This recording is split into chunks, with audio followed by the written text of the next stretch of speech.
Sign the divorce papers, you useless Barren witch. Richard Sterling shoved the heavy legal folder against my chest, with enough force to make me stumble back in my 6-inch stilettos. The thick stack of documents hit my sternum with a dull thud that was captured perfectly by the 100 flashing cameras surrounding us. We were standing on the red carpet of the Met Gala in New York City, and my husband had just decided to end our 5-year marriage in front of the entire Western Hemisphere. He did not care about my dignity because in his eyes, I was already a discarded asset. The reason for this public execution was standing right next to him, clutching his arm like a frightened deer. Jessica Vance, a 22-year-old lingerie model with a baby bump that she was thrusting forward as if it were a trophy. I regained my balance and adjusted the strap of my black velvet gown. The flashbulbs were blinding. They exploded like lightning storms in my face. I could hear the collective gasp of New York high society. The chaotic noise of the reporters shouting questions was deafening, but my mind was completely silent. I looked at Richard. His face was twisted in a sneer of absolute contempt. He truly believed he had won. He thought that by humiliating me here under the spotlight, he would force me to retreat into the shadows. He thought I would run away crying to protect what was left of my reputation. He was wrong. Richard grabbed my chin and forced me to look at Jessica. Look at her, Victoria. She is giving me the one thing you never could: a son, an heir to the Sterling Empire. You are nothing but a dried-up reservoir, a bad investment. Jessica looked at me with wide, tearful eyes. I am so sorry, Victoria. We did not mean for it to happen. It just... love finds a way. Her voice was trembling, but I could see the glint of triumph in her pupils. She was enjoying this. She was savoring the moment the queen was dethroned. I did not speak immediately. I let the silence stretch. I let the cameras capture every second of Richard's aggression and Jessica's fake sympathy. I needed this footage. I needed it in high definition. Inside my head, I was not panicking. I was reviewing a document I had drafted myself 5 years ago, the prenuptial agreement, specifically Clause 9, Section B, the moral clause. It stated clearly that if the spouse initiates divorce proceedings based on public humiliation or commits adultery that results in a child out of wedlock, effectively immediately all marital assets are frozen and subject to a 100% penalty transfer to the victim. I had endured his cold violence for years. I had endured his verbal abuse in private, but I needed him to do it in public. I needed him to break the contract first, and tonight, Richard Sterling had just handed me the keys to his kingdom. Why are you staring at me like that? Richard barked. He shoved a gold-plated fountain pen into my hand. Sign it. I want you out of my house tonight. Jessica is moving in. My son needs a proper home, not that cold museum you live in. I took the pen. The metal was cold against my skin. I looked at the cameras. I made sure my face showed nothing but elegant sorrow. The perfect victim. Are you sure this is what you want, Richard? I asked softly. My voice was steady but low enough to force the reporters to lean in. I have never been more sure of anything in my life. Richard laughed. It was a cruel sound. Sign it and get out of my life. I uncapped the pen.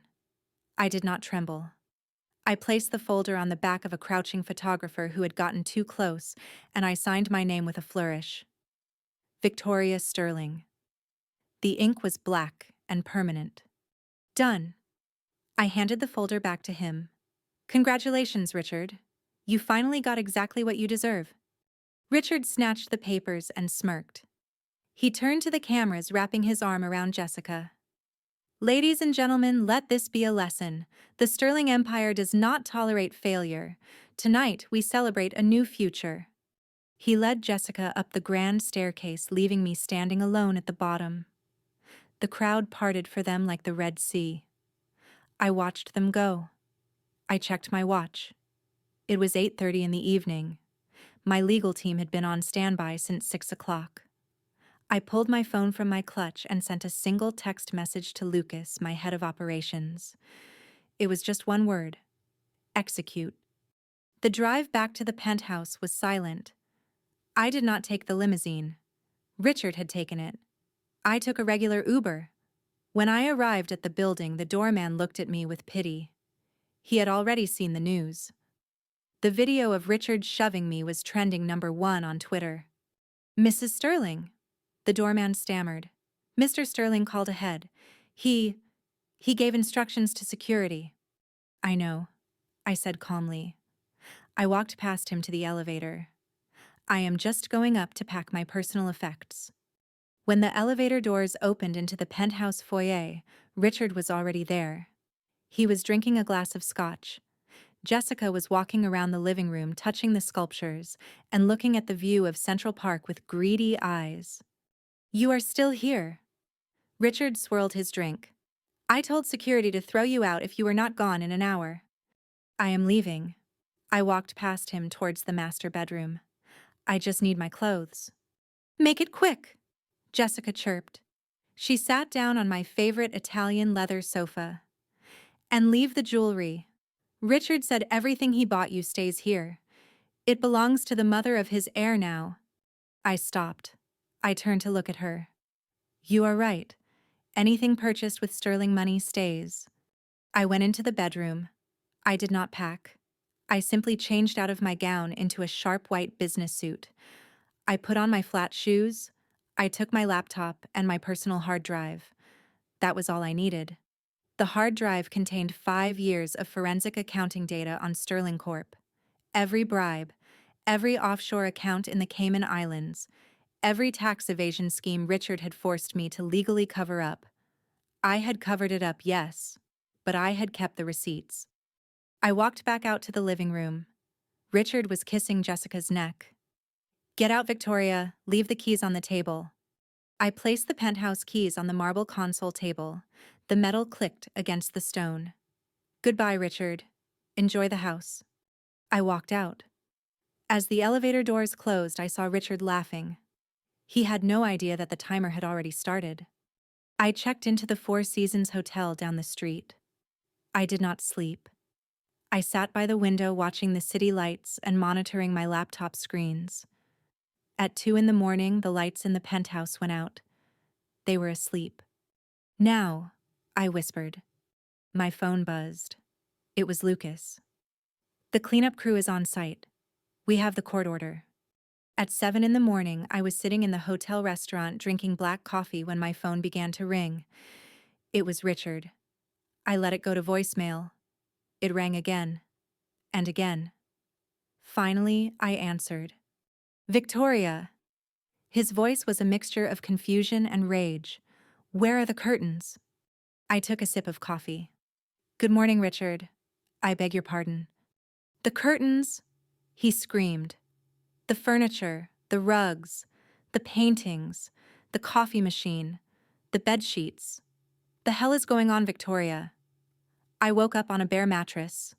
The penthouse is empty. Everything is gone. "Oh," I said calmly. "You said anything purchased with sterling money stays.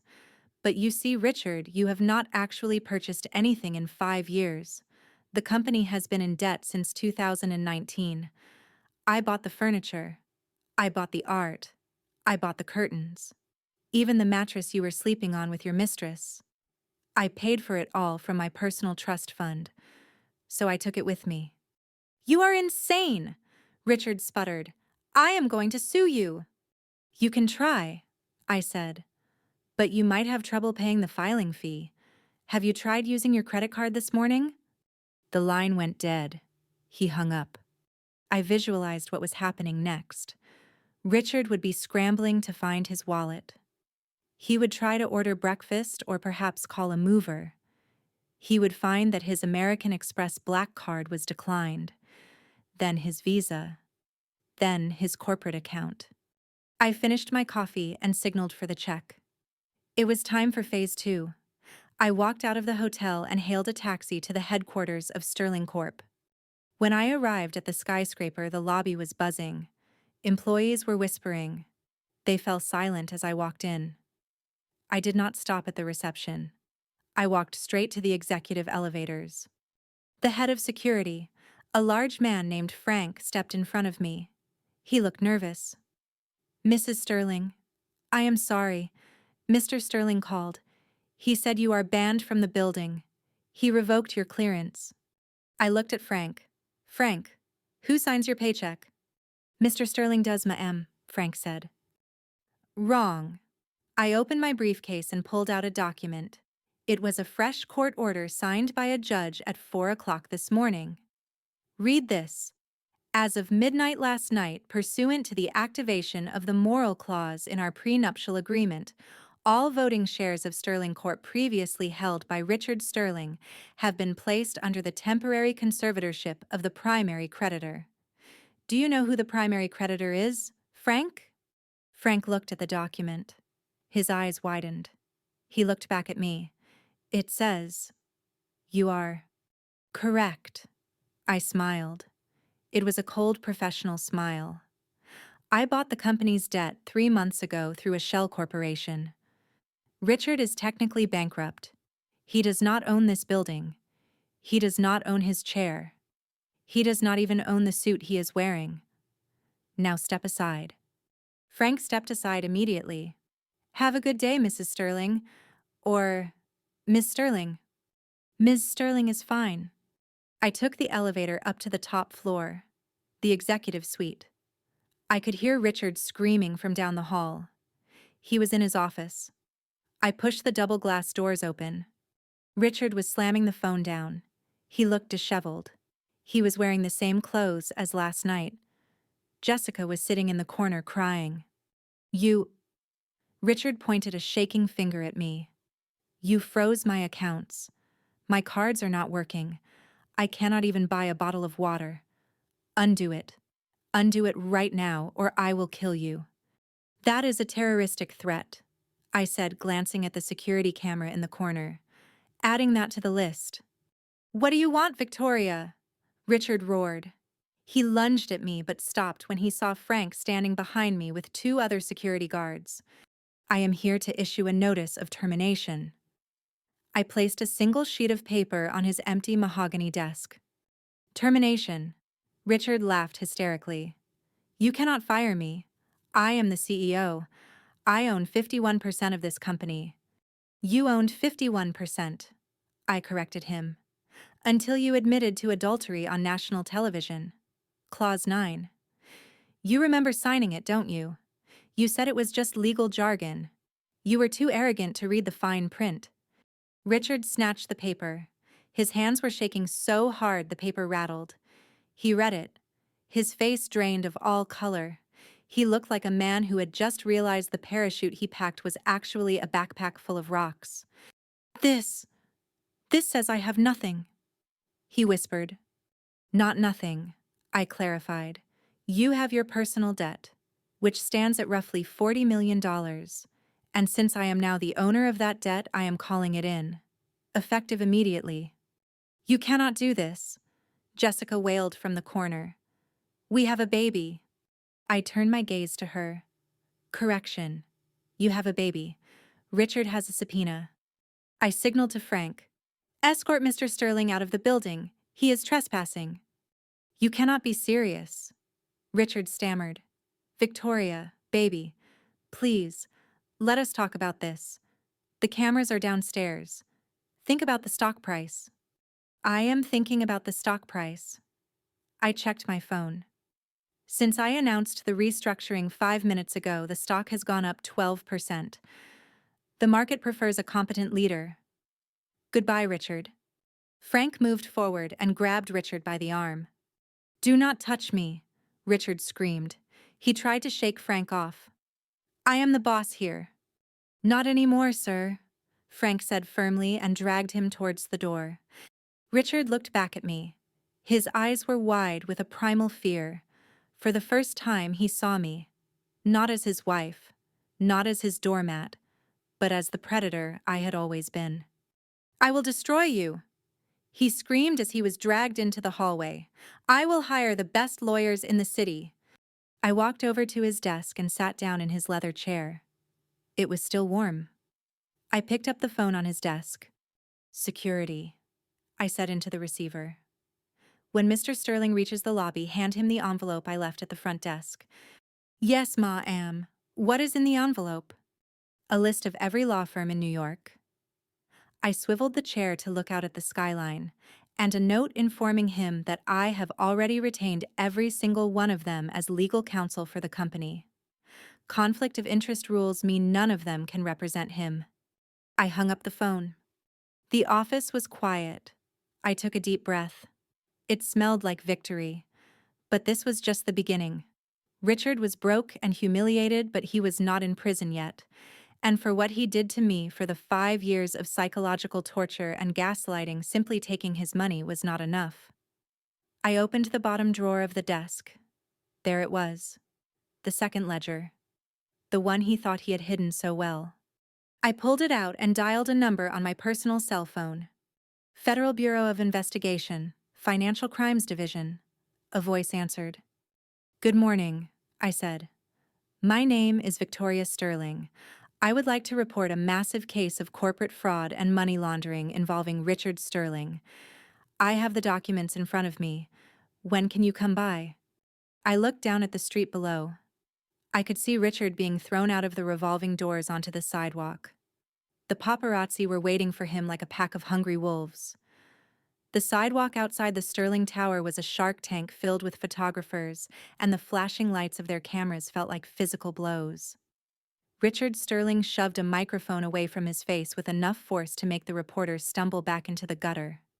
He was sweating profusely despite the cool autumn air of New York. Beside him, Jessica was shielding her face with a designer handbag that probably cost more than the annual salary of the doorman who had just evicted us. "Get the car!" Richard screamed at his personal driver who was standing by the curb next to the black Maybach. "Open the damn door!" The driver looked at Richard and then looked at his phone. He shook his head slowly. "Sorry, Mr. Sterling. I just got a notification from Corporate Fleet Management. The lease on this vehicle has been terminated effective immediately. I have orders to return it to the garage."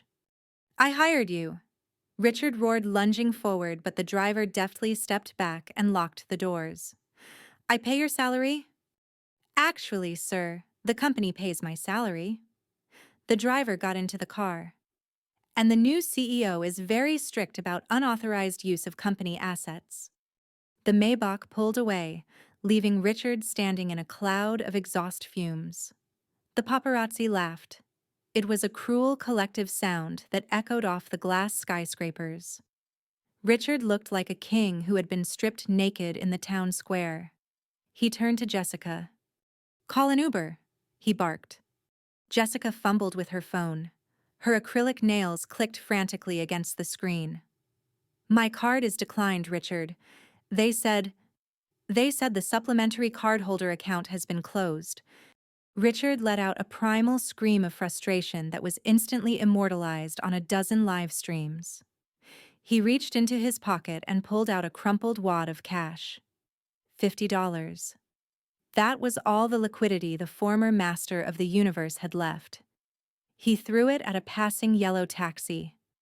The ride back to the penthouse was a suffocating experience. Richard spent the entire time dialing numbers on his phone. He called his best friend, the son of a senator. Voicemail. He called his golf partner, a hedge fund manager. Blocked. He called his mother. "Richard," his mother's voice was trembling. "Do not come here. Victoria's lawyers sent us a notice. They cited the RICO Act. They said if we provide financial aid to a known suspect in a money laundering investigation, our assets could be seized too. We cannot risk it." "She is bluffing, Mother," Richard shouted into the phone. "She is just a lawyer." "She is not just a lawyer, Richard. She is the devil." The line went dead. We arrived at the penthouse building. The doorman let them in, but his expression was one of cold indifference. There was no greeting, no opening of the elevator door. Richard stormed into the elevator, dragging Jessica behind him. "When I get back on top," Richard hissed as the numbers climbed, I am going to fire everyone in this city. He used the key I had left on the console table to unlock the front door. He kicked it open, expecting to find sanctuary. He expected his Italian leather sofas, his 60-inch television, and his wet bar stocked with aged whiskey. Instead, he stepped into a void. The penthouse was empty. Not just tidy, but surgically gutted. The sprawling living room was a vast expanse of bare hardwood floor. The curtains were gone, leaving the windows exposed like unblinking eyes. The light fixtures had been removed, leaving only wires dangling from the ceiling like severed nerves. The kitchen was stripped of every appliance. There was no refrigerator, no stove. Even the toilet paper holders in the guest bathroom had been unscrewed from the walls. "Where is the furniture?" Jessica wailed, her voice echoing in the cavernous space. "Where am I supposed to sleep?" Richard stood in the center of the room. He was spinning slowly, trying to process the level of pettiness I had unleashed. In the middle of the empty floor sat a single cardboard box. It was wrapped in a red ribbon, a housewarming gift. Richard ripped the ribbon off and tore open the box. Inside, there was no wine or chocolate. There was a single red brick and a thick envelope. He opened the envelope. It was a court summons for a deposition regarding the paternity of Jessica's unborn child and a restraining order preventing him from selling any marital assets. "She took everything," Richard whispered. He dropped the brick. It hit the floor with a heavy thud that sounded like a gavel. "She even took the light bulbs." "I am hungry, Richard." Jessica sat down on the cold, hard floor. "Order food." "With what money, Jessica?" Richard turned on her, his eyes wild. "We have nothing. No cash. No credit. No friends." "You said you had a stash." Jessica wiped her mascara-stained eyes. "You said you had emergency funds. The offshore accounts." "I cannot access them." Richard paced the room, his footsteps loud and hollow. "She flagged them. If I try to log in, the FBI will trace the IP address instantly. She is watching us." He walked to the window and looked out at the city. The sun was setting, casting long shadows across the empty room. Desperation was setting in. He needed liquidity. He needed a weapon to fight back. He remembered the safe. He ran to the master bedroom. The walk-in closet was empty, the racks bare of his designer suits. But the wall safe was hidden behind a panel she might have missed. He punched in the code, 1987. The safe beeped and opened. It was empty. No, not entirely empty. In the back corner, stuck to the metal wall, was a sticky note. It had my handwriting. "I donated the cash to the women's shelter. Tax deductible." Richard slammed the safe door shut. He punched the wall. His knuckles cracked against the plaster, but the pain was secondary to the rage burning in his gut. "Think, Richard. Think," he muttered to himself. He did have one thing left. Something I couldn't touch because it wasn't technically an asset. It was a liability that could be turned into cash. A high-risk bond he had purchased privately through a shell company in Panama. It was risky and illegal, but it was worth $2 million if he could sell it to a secondary buyer. It was a stake in a blood diamond operation he had sworn he never touched. He pulled out a burner phone he kept taped under the bathroom sink, which thankfully I had left for him to find. He dialed a number. "I need to liquidate the Sierra Leone package." Richard whispered into the phone. "Cash only. Tonight." "That is a distressed asset, Mr. Sterling." The voice on the other end was distorted. 50 cents on the dollar." "Fine." Richard gritted his teeth. 1 million. "Bring it to the penthouse. Service entrance." He hung up and slumped against the wall. $1 million would be enough to hire a defense attorney and get a hotel room. It was a lifeline. An hour later, the buzzer rang. Richard ran to the service elevator. A man in a motorcycle helmet handed him a black duffel bag. Richard unzipped it. Stacks of used $100 bills. The smell of old money filled the empty hallway. "Thank you." Richard grabbed the bag. He felt a surge of adrenaline. He was back in the game. He had cash. He could fight. He walked back into the living room where Jessica was curled up on the floor, shivering. Get up. Richard kicked her leg gently. We have cash. We are going to the Ritz. His burner phone rang. He answered it, thinking it was the broker confirming the transaction. Deal is done? I know. My voice came through the speaker. It was crystal clear and terrifyingly calm. I hope you count it quickly, Richard, because the police are on their way. What are you talking about? Richard clutched the bag tighter. You just sold an illegal interest in a conflict diamond mine to an undercover federal agent. I took a sip of tea in my hotel room, watching the GPS tracker in the duffel bag blinking on my screen. I did not buy the debt, Richard. I set up the buy.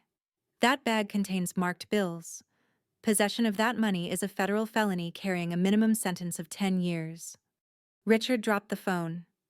He looked at the bag as if it had turned into a nest of vipers. Sirens began to wail in the distance. They were getting closer. Flush it, Richard screamed. He grabbed the bag and ran towards the bathroom. Flush the money. It won't flush, Richard, Jessica screamed back. It is paper. The sirens stopped right outside the building. Heavy boots could be heard running up the fire stairs. Richard stood in the middle of the empty apartment holding the bag of cash that was supposed to save him. He looked at the door. He looked at the window. There was nowhere to go. She knew. Richard whispered, his face pale as a ghost. She knew about the diamonds. I had known about the diamonds for 3 years. I had just been waiting for the moment he was desperate enough to touch them. The front door exploded open. A SWAT team poured into the room, their tactical lights cutting through the darkness. Federal agents, drop the bag, hands on your head. Richard dropped the bag. It hit the floor with a soft, heavy thud. He fell to his knees. I watched the live feed from the hidden camera I had installed in the smoke detector. I saw my husband being handcuffed, face pressed against the floorboards I had paid for. Happy housewarming, darling, I whispered to the screen. But the game wasn't over. As they dragged him out, Richard looked directly into the camera lens. He knew I was watching. And for a split second, the fear in his eyes was replaced by something else, a dark resolve. He shouted something to Jessica before the door closed. Call Marcus. I froze. Marcus. My old mentor. The only lawyer in New York who knew where the bodies were buried because he had helped me dig the graves. The holding cell at the Metropolitan Correctional Center smelled of industrial disinfectant and stale sweat. Richard Sterling sat on a steel bench that was bolted to the concrete floor. He was shivering. His custom Italian suit was wrinkled and stained with the dust from the penthouse floor where the SWAT team had pinned him down. He had been processed like a common criminal, fingerprinted, photographed, stripped of his belt and shoelaces. The humiliation was a physical weight pressing down on his chest, making it hard to breathe. He heard the heavy metallic clank of the cell door unlocking. A guard stepped aside, revealing a figure standing in the corridor.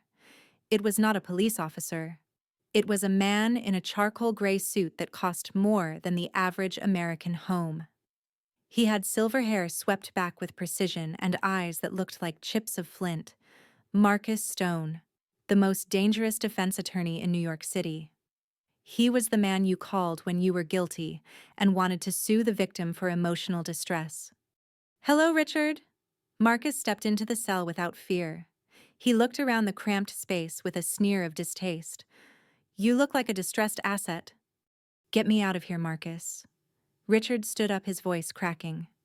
She set me up. Victoria set me up. The diamonds. The money. It was all her. Marcus took a handkerchief from his pocket and dusted off a spot on the bench before sitting down. I know she set you up, Richard. I taught her how to do it. The entrapment was textbook.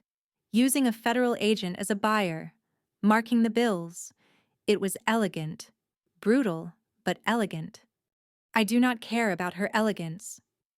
Richard paced the small cell, his socks sliding on the cold floor. I need bail. I need to get out and kill her. Legally speaking, of course. Sit down, Marcus ordered. His voice was not loud, but it carried the weight of absolute authority. Richard sat. Here is the situation. Marcus steepled his fingers. Victoria has activated the moral clause. She owns your voting shares. She owns your debt.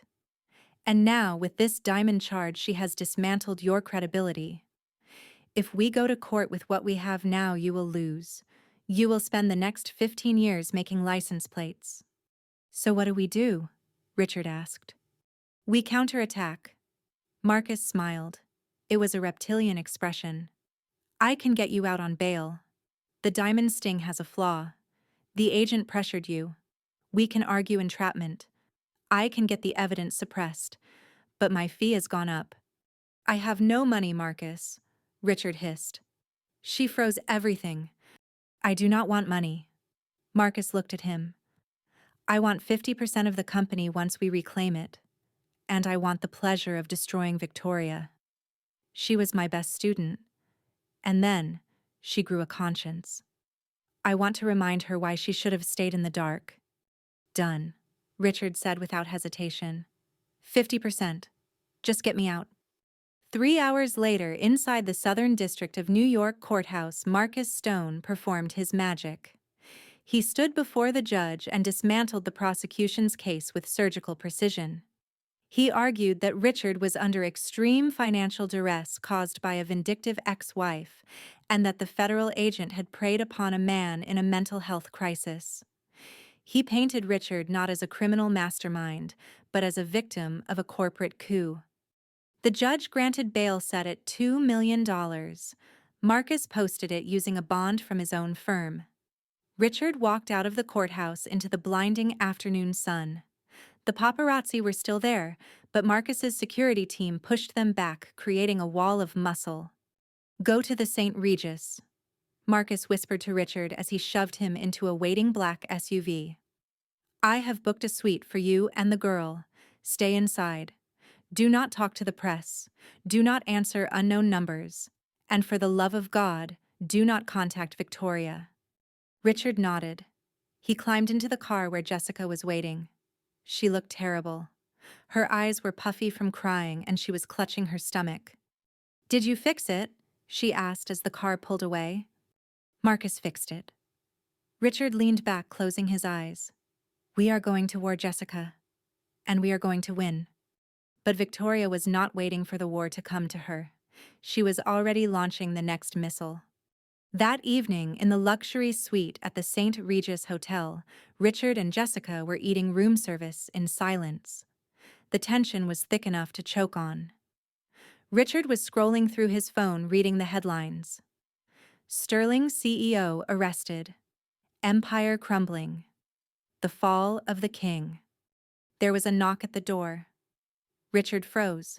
He signaled for Jessica to stay quiet. He walked to the door and looked through the peephole. It was a bellboy holding a large gift basket wrapped in white silk.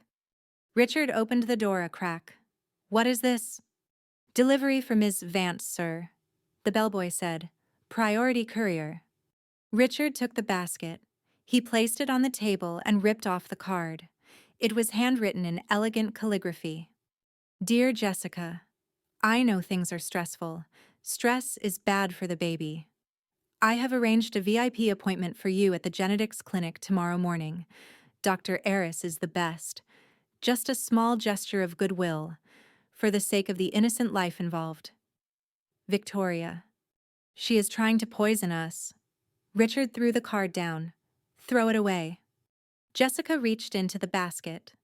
Inside were bottles of high-end prenatal vitamins, organic soothing teas, and a voucher for a full genetic screening and 4D ultrasound. Richard, wait. Jessica looked at the voucher. This clinic costs $5,000 a visit. We have no health insurance anymore. You know the company policy was canceled. We do not need her charity, Richard snapped. I need to know if the baby is okay. Jessica's voice rose. With all this shouting and the police raid, I have been having cramps.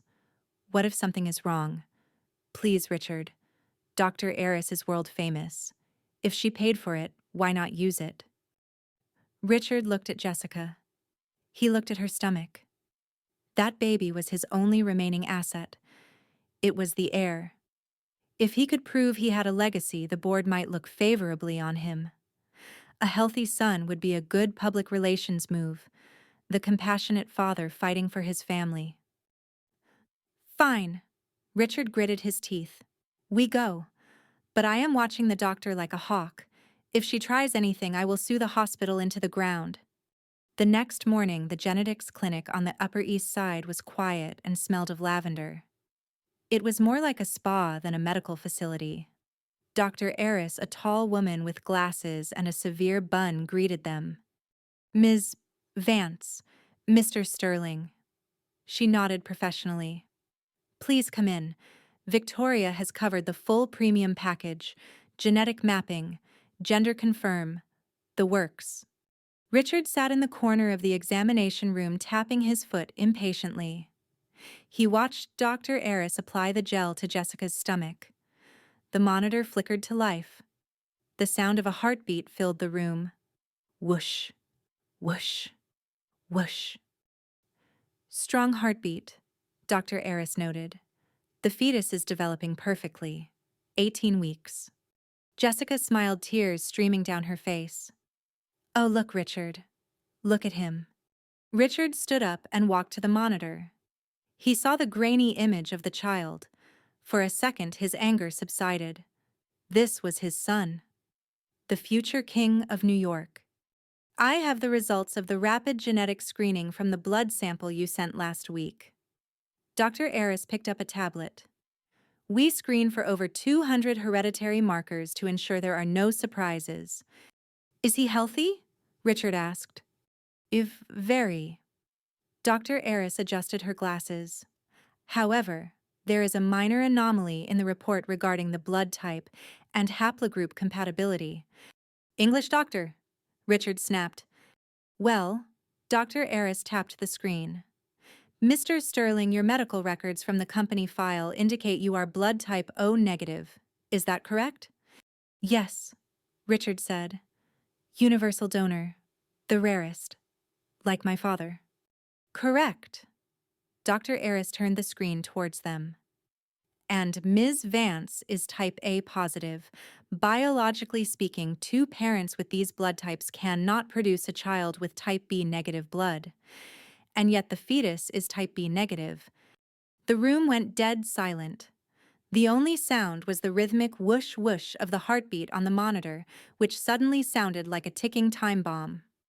Jessica's face went white. She tried to sit up, but the gel made her slide back. That must be a mistake. Lab error. We ran it 3 times, Dr. Eris said calmly. Science does not make mistakes, Ms. Vance. People do. Richard stared at the screen. He stared at the little gray blob that he had just risked his entire empire to protect. The baby that he had announced to the world on the red carpet. The heir. Not mine, Richard whispered. The words felt like broken glass in his throat. Richard, please. Jessica began to sob. It was just one time, before we were serious. It means nothing. One time. Richard's voice was low, a deep growl that vibrated in his chest. You told me it was mine. You let me destroy my marriage. You let me sign away my company. You let me stand on that stage and humiliate Victoria for a bastard child that belongs to who? Who is it, Jessica? It doesn't matter. Jessica was shaking now. Who is it? Richard roared. He grabbed the medical tray next to him and swept it onto the floor. Metal instruments clattered loudly, scaring the nurse who was standing by the door. It was the pool boy, Jessica screamed, shrinking back against the exam table. It was Marco, the 19-year-old pool boy. Richard felt his vision go red. The pool boy. He had lost a billion-dollar corporation for a child fathered by a teenager who cleaned leaves out of his swimming pool. The absurdity of it was sharper than any knife. He lunged. He did not think. He simply wanted to erase the mistake. His hands reached for Jessica's throat. Security, Dr. Eris said calmly into the intercom. Richard's hands never reached Jessica. 2 large orderlies burst into the room and tackled him. They slammed him against the wall. The ultrasound machine toppled over with a crash. "Get off me!" Richard screamed, struggling against their grip. "She is a liar. She is a fraud. I will kill her." "Mr. Sterling," Dr. Arris stood over him holding a syringe. "You are violating the terms of your bail. Assault. Making threats. Disturbing the peace. You planned this." Richard looked up at the doctor, his eyes wild with realization. "Victoria knew. She knew the blood types. She sent us here to find out." "Victoria merely wanted you to know the truth," Dr. Arris said, signaling the orderlies to drag him out. "She believes transparency is key in a modern family." As they dragged Richard out of the clinic into the waiting arms of the NYPD patrol cars that had been silently called 5 minutes ago, he saw a black sedan parked across the street. The window rolled down just an inch. He couldn't see the face, but he saw the hand. A delicate hand holding a phone. My phone buzzed in the back of the sedan. A message from Dr. Arris. "Mission accomplished. He assaulted the patient. Police have him. Bail revoked." I watched them shove Richard into the police cruiser.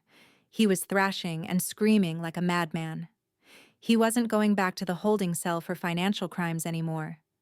Now he was a violent offender, a danger to society, a domestic abuser caught in the act.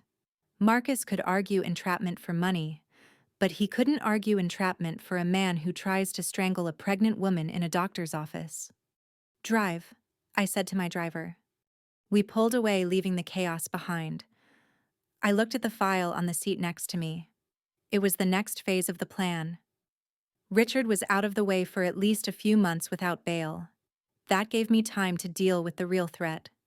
Marcus Stone. My phone rang. It was Marcus. He had heard the news. "Hello, Victoria." His voice was not angry. It was impressed. "Using biology as a weapon. Very creative. You baited him into a violent outburst to bypass my bail hearing. I underestimated your cruelty." "You taught me well, Marcus," I said, looking at the passing city. "I did." Marcus chuckled darkly. "But you made a mistake, Victoria. You took Richard off the board, but now you have left me with no client and a lot of free time. And you know I hate being bored. I am coming for you, Victoria. Not for Richard, but for me." "Bring it on," I said. "Oh, I will." Marcus lowered his voice. "Do you remember the Panama incident in 2018? The one we buried deep? I just dug it up." My blood ran cold. The Panama incident. The one case where I had actually broken the law. Not just bent it. Broken it. If Marcus had that file, I wasn't just looking at losing the company. I was looking at federal prison. "You wouldn't," I whispered. "Watch me?" Marcus hung up. I stared at the phone. The victory at the clinic suddenly felt very hollow. I had trapped the rat, but I had unleashed the tiger. The morning headlines did not scream about Richard Sterling anymore. The front page of the New York Times featured a grainy photograph taken 5 years ago in a dimly lit office in Panama City. The woman in the photo was younger and her hair was longer, but the face was unmistakably mine. The headline was simple and devastating. "The Devil's Advocate Did Victoria Sterling Bribe a Foreign Official to Cover Up a Murder?" I sat in my corner office watching the news tickers scroll across the giant wall screens. My phone had not stopped ringing since 4 in the morning. Every major client I represented was calling to terminate their contract. The Ethics Committee of the New York Bar Association had already faxed a notice of immediate suspension pending an investigation. Yesterday, I was the queen of the legal world. Today, I was a radioactive pariah. Marcus Stone moved fast. He did not just stab you in the back. He surgically removed your spine while you were sleeping. My assistant Sarah opened the door without knocking. Her face was pale. "Ms. Sterling, the partners are convening an emergency meeting in the boardroom. They want your resignation. Security is waiting to escort you out." "Tell them to wait," I stood up and walked to the window. Or tell them to call the police. I am not resigning. I grabbed my coat and the encrypted hard drive I kept in my personal safe. I knew the partners would not wait. They were cowards. As soon as the ship took on water, they would throw the captain overboard to save themselves.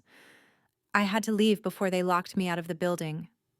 I walked past Sarah, who looked like she was about to cry. Go home, Sarah, I said softly. Delete your email history. Say you were just following orders. Save yourself. I took the service elevator down to the parking garage, avoiding the lobby where I knew the press would be swarming like sharks smelling blood. My car was waiting, but I did not get in. I saw a black sedan parked in the shadows with tinted windows. It was Marcus. He rolled down the window as I walked by. I warned you, Victoria. Marcus smiled. It was the smile of a predator playing with its food. The Panama file is just the appetizer. I have the wire transfer receipts. I have the witness testimony. I have the judge's confession. You are the one who ordered me to do it, Marcus. I stopped and glared at him. You were the senior partner. I was just an associate. I followed your instructions. And who signed the check? Marcus tapped the side of his head. Who flew to Panama? Who handed the bag of cash to the clerk? You did. My hands are clean. Yours are filthy. I am going to watch you rot in federal prison, Victoria. Unless... Unless what? I asked. Unless you give me the company. Marcus's eyes went cold. Transfer the Sterling voting rights to me. All of them. And I will make the evidence disappear. Go to hell. I walked away. Wrong answer. Marcus called after me. I give you 24 hours before the FBI knocks on your door. I drove aimlessly for an hour, checking my mirrors to make sure I wasn't being followed. I ditched my car in a parking structure in Queens and took the subway to Brooklyn. I needed a ghost. I needed someone who existed outside the system. I needed Lucas. Lucas Gray lived in a converted warehouse in Bushwick that looked abandoned from the outside. Inside, it was a fortress of servers and cooling fans. The air hummed with the sound of processing power. Lucas was sitting in an ergonomic chair surrounded by 6 monitors, eating a bowl of cereal. He didn't look up when I entered.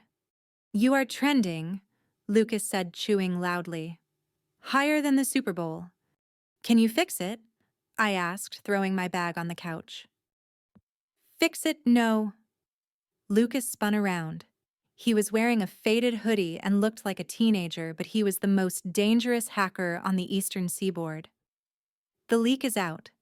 The document is authentic. The metadata confirms it was created on your laptop in 2018. Marcus didn't just leak a PDF, he leaked the forensic proof. He has the originals on his private server. I paced the concrete floor. He calls it the Black Vault. It is an air-gapped server in his penthouse. It contains dirt on every client he has ever represented.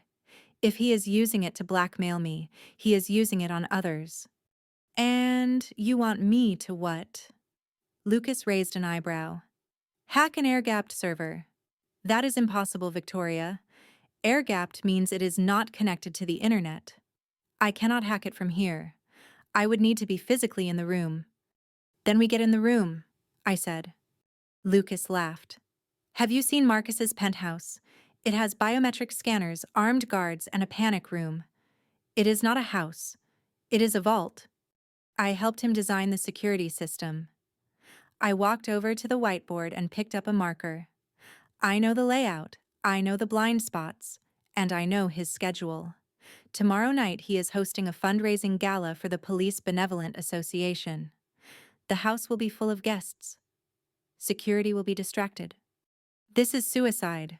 Lucas stood up. If we get caught, we go to jail for breaking and entering.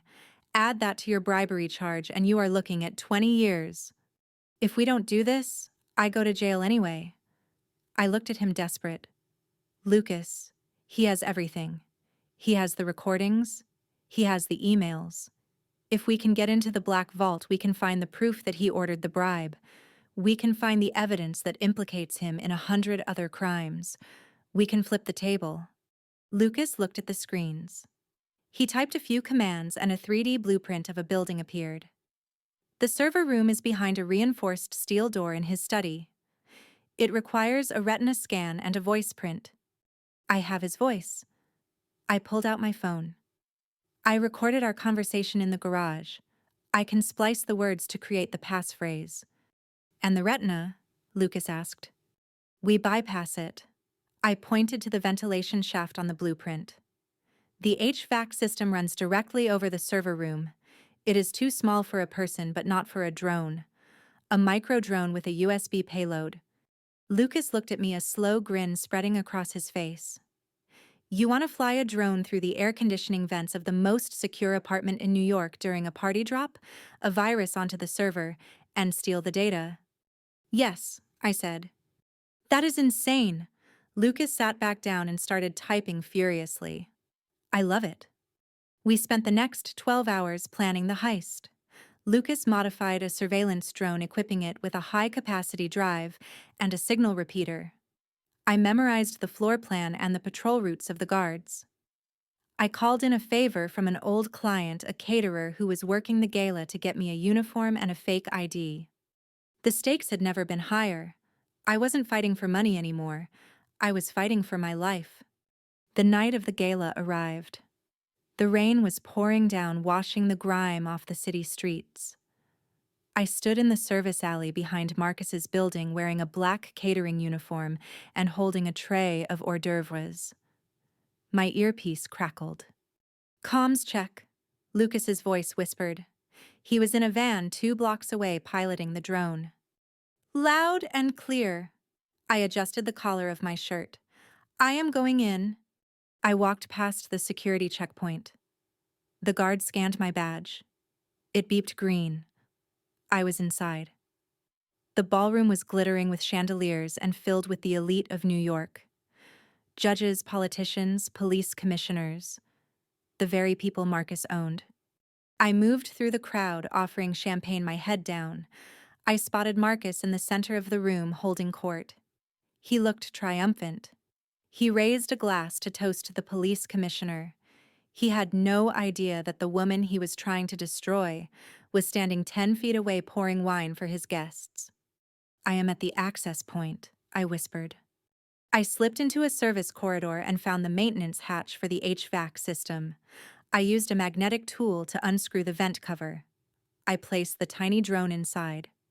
Drone is deployed, Lucas said, switching to video feed. I watched on my phone screen as the drone buzzed silently through the dark metal tunnels. It navigated the twists and turns, avoiding the spinning fans. Approaching the target, Lucas said. I see the server room vent, dropping payload in 3, 2, 1. The drone hovered over the server rack and lowered a cable. It plugged into the maintenance port. We are in? Lucas's voice was tense. Initiating download. This will take 5 minutes. You need to make sure no one enters that study. I left the service corridor and moved towards the study door. I stood guard holding a tray of empty glasses, pretending to wait for a refill. My heart was pounding against my ribs like a hammer. 4 minutes passed. The progress bar on my phone showed 80%. Suddenly, the music in the ballroom stopped. Marcus's voice boomed over the microphone. Ladies and gentlemen, thank you for coming. Before we continue, I have a special surprise. I believe we have an uninvited guest among us. My blood froze. Security. Marcus pointed directly at the hallway where I was standing. Seal the exits. I looked at my phone. 90%. Victoria! Lucas screamed in my ear. Abort. They detected the signal. They are coming for you. Not without the data, I hissed. Keep downloading. Heavy footsteps echoed down the hall. 2 armed guards turned the corner. They saw me. Hey, you! One of them shouted, reaching for his radio. Stop right there. I dropped the tray. Glass shattered everywhere. I didn't run. I couldn't run. If I left the range of the signal, the download would fail. I had to hold the line for 30 more seconds against 2 armed men. I grabbed a heavy crystal decanter from a side table. I wasn't a fighter, but I was desperate. And a desperate woman is more dangerous than a trained soldier. The heavy crystal decanter felt cold and solid in my grip as the first guard lunged at me. I did not swing it like a baseball bat because I knew I lacked the upper body strength to knock out a 200-pound man. Instead, I waited until he was within arm's reach and thrust the heavy glass base directly into his solar plexus. The guard gasped as the air was forced out of his lungs and he doubled over wheezing. I brought the decanter down on the back of his neck with a sickening thud that vibrated up my arm. He collapsed onto the Persian rug twitching, but I had no time to check on him because the second guard was already drawing his taser. "Drop it!" he shouted, leveling the yellow weapon at my chest. I kicked the service cart towards him, sending bottles of expensive champagne and buckets of ice careening across the narrow hallway.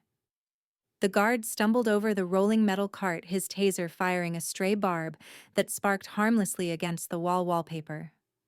I scrambled backward towards the maintenance hatch, my eyes glued to the phone in my left hand. 98%. The progress bar seemed to mock me, crawling forward at an agonizingly slow pace, while heavy footsteps thundered from the other end of the corridor. More guards were coming. Marcus had sent the entire pack.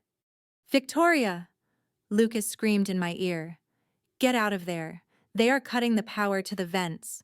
If the fans stop, the drone will be trapped." "Just 2 more seconds," I hissed, pressing my back against the cold wall. The second guard recovered his balance and charged through the sea of broken glass. I grabbed a fire extinguisher from the wall mount. I did not try to hit him with it. I pulled the pin and squeezed the handle, aiming the nozzle at his face. A cloud of blinding white chemical powder exploded into the hallway, filling the air with a choking fog. The guard coughed and flailed blindly, his hands clawing at his burning eyes. "Beep! Download complete." "Pull it!" I screamed into the mic. I heard the whine of the drone's motors as it reversed out of the server port and zipped back down the ventilation shaft. "I have the bird," Lucas said, his voice trembling with relief. "I am recalling it to the van. Now run." I dropped the extinguisher and turned to run, but the hallway behind me was blocked. 2 more guards in tactical gear had rounded the corner, their weapons drawn. I was trapped between the blinded guard and the new reinforcements. There was no way out. I looked to my right. There was a door marked with a laundry symbol. It was a service chute used to send linens down to the basement laundry facility 40 floors below. It was a metal tube barely 2 feet wide, smelling of bleach and dirty towels. It was suicide. But staying here was a guaranteed prison sentence or worse, a quiet execution by Marcus's men. "Going down," I whispered. I threw open the chute door and dove headfirst into the darkness just as a bullet splintered the wood frame where my head had been a second ago. The slide was a nightmare of claustrophobia and friction. I tumbled through the slick metal tunnel, picking up speed with every floor. My shoulders banged against the sides, bruising bone and tearing my catering uniform. I tried to brace my legs to slow the descent, but the metal was too slippery. I was falling through the throat of the building, plummeting towards the earth at terminal velocity. I hit the bottom with a bone-jarring crash landing in a massive canvas cart filled with soiled tablecloths. The impact knocked the wind out of me, and I tasted copper in my mouth. Pain shot through my left ankle, a sharp, hot lance of agony that made my vision blur. I lay there for a moment, gasping for air, buried under a mountain of linen that smelled of wine and expensive perfume. "Victoria?" Lucas's voice was static in my ear. "Heart rate is elevated. Are you alive?" "I think so," I groaned, pushing the heavy sheets aside. "My ankle is damaged. I am in the basement." "Get to the loading dock," Lucas commanded. "I am bringing the van around. You have 60 seconds before they lock down the perimeter." I rolled out of the cart, hitting the concrete floor on my hands and knees. I tried to stand, but my left leg buckled. I bit my lip to keep from screaming, forcing myself to limp. I dragged my injured leg behind me, moving through the steam-filled laundry room. Workers stared at me in shock, but I ignored them. I pushed through the heavy double doors into the cool night air of the loading dock. A black van screeched around the corner, its tires smoking. The side door slid open and Lucas reached out a hand. "Jump!" he yelled. I threw myself into the van just as the security doors behind me burst open. Frank, the head of security, ran out holding a pistol. He fired 2 shots that pinged off the rear bumper of the van as we sped away into the darkness of the New York night. We drove in silence for 10 minutes, putting distance between us and the penthouse. Lucas parked the van in a secluded alley under the Brooklyn Bridge. He handed me an ice pack for my ankle and immediately plugged the drone's hard drive into his main computer. "Let us see what was worth dying for." Lucas typed a decryption key. Screens flickered to life. Rows of files scrolled past faster than the eye could follow. It was not just the Panama file. It was everything. "My God," Lucas whispered, his face illuminated by the blue light of the monitors. "This is not just a case file, Victoria. This is a ledger." I leaned forward, ignoring the throbbing pain in my leg. "Show me." Lucas opened a folder labeled the Judas List.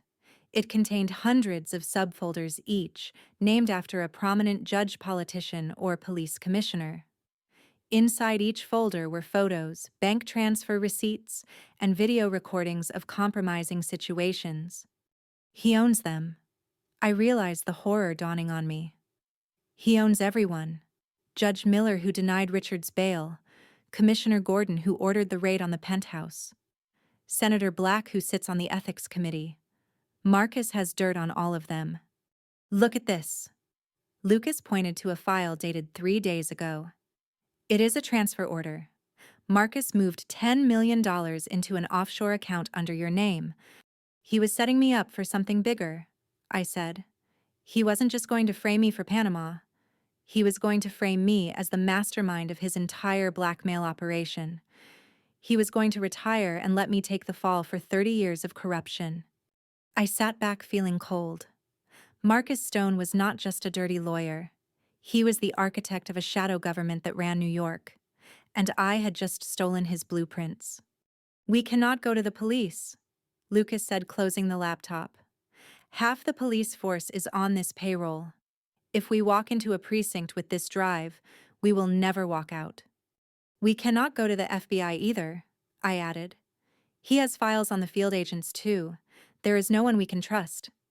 My phone rang. It was a blocked number. I knew who it was. I put it on speaker. "You have something that belongs to me, Victoria." Marcus's voice was calm, terrifyingly calm. "I am impressed. The laundry chute was a desperate move. I assume the limp will be permanent." "It will heal," I said, my voice steady. "Unlike your reputation when I release these files." "You won't release them," Marcus said. "Because if you do, the entire justice system collapses. Thousands of criminals will walk free on appeal because their judges were corrupt. The city will burn. And you will be buried in the ashes." "I am willing to strike a match," I said. "Are you?" Marcus paused. "I have sent a specialist to retrieve the drive, Victoria. His name is Silas. You might have heard of him. He does not ask questions. He does not negotiate. He just removes obstacles. Run as fast as you can on that bad leg, darling. The clock is ticking." The line went dead. I looked at Lucas. "Who is Silas?" Lucas's face had gone pale. He typed the name into his database. A red warning box popped up. Status ghost. Confirmed kills 42. Method, accidental death. "We need to move." Lucas slammed the van into gear. "Silas is not a hitman. He is a cleaner. He makes people die in car accidents or gas leaks. If he finds us, we won't even know we are being killed." "Where do we go?" I asked, clutching the drive to my chest. "There is only one place Marcus cannot reach." Lucas steered the van onto the highway. "We are going to the one person who hates Marcus as much as you do. The man he put in prison for a crime he didn't commit." "Who?" I asked. "Your father," Lucas said. I froze. My father. the former district attorney who had been disgraced and imprisoned 10 years ago for evidence tampering, the case that had launched Marcus's career. I hadn't spoken to him in a decade. I believed he was guilty. But looking at the files on the drive, I realized with a sick, sinking feeling that Marcus had framed him too. "Drive," I said. "Drive fast." The rain was hammering against the windshield of the stolen van with such violence that it sounded like gravel being thrown by a shovel. Lucas Gray was gripping the steering wheel so hard his knuckles were white as we tore down the New Jersey Turnpike at 90 miles per hour. I sat in the passenger seat clutching the encrypted hard drive to my chest, while the throbbing pain in my left ankle radiated all the way up to my hip. I checked the side mirror for the 10th time in a minute. The highway behind us was a blur of red taillights and darkness. There was a gray sedan 3 cars back that had been maintaining the exact same distance for the last 20 miles. It did not speed up, and it did not slow down. It just hovered there like a shark waiting for the scent of blood. "He is back there," I said, my voice tight. "The gray sedan in the middle lane." "I see him." Lucas's eyes darted to the rearview mirror. "I can't shake him, Victoria. This van handles like a refrigerator. If I try to outrun him on the wet pavement, we will hydroplane." "Don't outrun him." I opened the glove box and found a flare gun that Lucas kept for emergencies. "Blind him." Lucas swerved, suddenly crossing 3 lanes of traffic to take the upcoming exit ramp. The gray sedan mirrored the move, instantly cutting off a semi-truck with terrifying precision. As we hit the curve of the exit ramp, I rolled down the window. The wind and rain lashed at my face. I aimed the flare gun not at the car, but at the asphalt directly in front of it. I pulled the trigger. A ball of magnesium fire exploded on the wet road, creating a blinding wall of red light and smoke. Tires screeched behind us. I heard the sickening crunch of metal hitting guardrail, but we didn't stop to look. Lucas gunned the engine, and we disappeared into the back roads of the Pine Barrens. That bought us 10 minutes. Lucas was breathing heavy. "Maybe 15. Silas doesn't make mistakes. He will track the tire marks. 15 minutes is all we need." I pointed to a sign hidden by overgrown branches. "Turn left here. Ironwood Correctional Facility." It was not a state prison. It was a private holding facility for white-collar criminals who were too high profile for general population, but too dangerous to be let loose. It was a fortress of concrete and steel buried in the woods. This was where they had buried my father, Arthur Sterling, 10 years ago. We pulled up to the heavy steel gates. I didn't have an appointment. I didn't have a visitor pass. All I had was a stolen identity card from my days as a prosecutor and a terrifying amount of adrenaline. I rolled down the window as the guard approached. "Victoria Sterling." I flashed the badge before he could look too closely. "I am here on emergency legal counsel for inmate 402, Arthur Sterling. Open the gate." The guard looked at the badge, then at the beat-up van, then back at me. "Ma'am, it is 2 in the morning. Visiting hours are over. And my client has information regarding a threat to national security that expires in 1 hour." I lied with the cold authority that had won me 100 cases. "If you delay me, I will have you subpoenaed for obstruction of justice by sunrise. Open the gate." The guard hesitated. He saw the expensive cut of my ruined suit and the sheer force of will in my eyes. He pressed the button. The gates groaned open. We parked near the intake center. Lucas stayed in the van to monitor the perimeter. I limped inside. The facility smelled of bleach and despair. I was escorted down a long, sterile corridor to a private meeting room. My ankle felt like it was on fire with every step, but I forced myself to walk straight. The door opened and a man was let in. He was wearing a beige jumpsuit. His hair, which had been jet black 10 years ago, was now entirely white. His face was lined with deep grooves of bitterness, but his eyes were the same. Sharp, calculating, cold. Arthur Sterling sat down across from me. He didn't smile. He didn't reach out his hand. He just looked at me with a mixture of amusement and disgust. Well, well. His voice was like dry paper. If it isn't the star witness for the prosecution, to what do I owe the pleasure, counselor? Have you come to get me to sign a do not resuscitate order? Hello, Dad. The word felt foreign in my mouth. I need your help. Arthur laughed. It was a dry, hacking sound. You need my help. That is rich. 10 years ago, when I told you Marcus Stone framed me, you called me a paranoid old man. You stood in that courtroom and testified against your own father to save your career. I was 22. I slammed the hard drive onto the metal table. And I was wrong. You were right. Marcus framed you. He framed you to take over the firm and to hide his own corruption.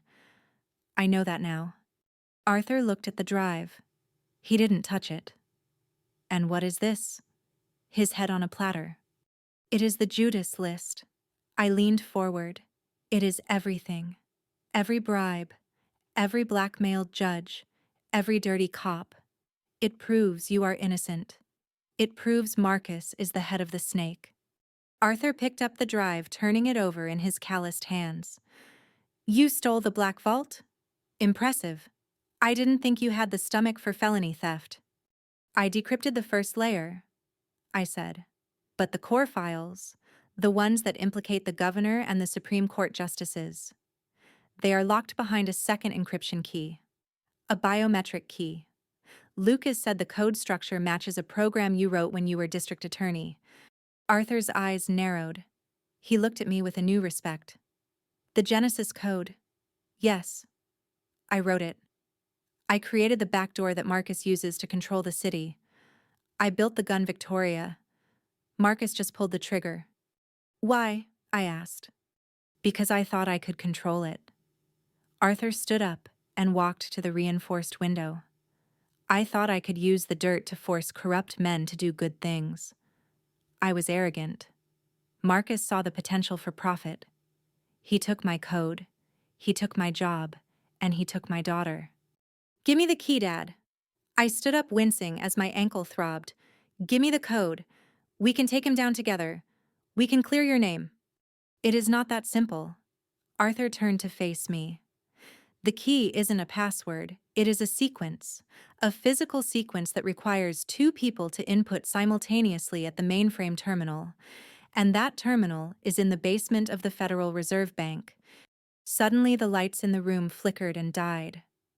The emergency red mood lighting bathed the room in a blood-colored glow. An alarm began to blare, a low rhythmic pulse that vibrated in my teeth. He is here, Arthur whispered. He didn't look surprised. Who? I asked, though I already knew. The Reaper? Arthur moved to the door and jammed a chair under the handle. Silas. Marcus wouldn't send anyone else for this drive. Outside the heavy steel door I heard a sound that chilled my blood. It wasn't a gunshot. It was the hiss of a pneumatic seal being breached. Then the scream of the guard down the hall cut short by a wet thud. We have to go. Arthur grabbed my arm. His grip was surprisingly strong. There is a maintenance tunnel behind the ventilation grate in the corner.